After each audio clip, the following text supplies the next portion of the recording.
54 presidents, 35 prime ministers, one prince. World leaders gathered in New York City today for a climate summit. From UN Secretary General Ban Ki-moon to UN FCCC head Rohenda Pachauri to Presidents Obama and Hu Jintao, world leaders outlined risks of global warming, called the world to action, and showed resolve ahead of December climate talks. Andrew Schenkel reports for Clean Skies News from New York City. Day one of the UN Climate Summit here in New York City began with a sense of urgency. Secretary General Ban Ki-moon compared the speed of climate legislation around the world to that of glaciers melting, but it was United States President Barack Obama who said that it is still not too late to take on climate change. We can reverse it.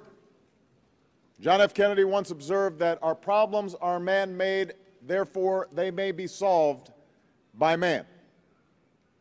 It is true that for too many years, mankind has been slow to respond or even recognize the magnitude of the climate threat.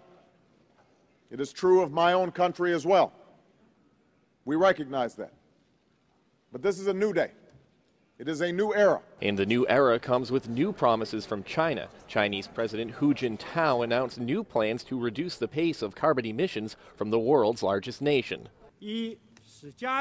First, we will intensify our effort to conserve energy and improve energy efficiency. We will endeavor to cut carbon dioxide emissions per unit of GDP by a notable margin by 2020.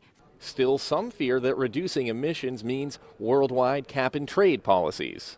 We think that cap-and-trade is going to be ineffectual, inequitable. It's not the architecture for carbon tax or for carbon pricing that the world needs. What are the possible downfalls of not taking action on climate change?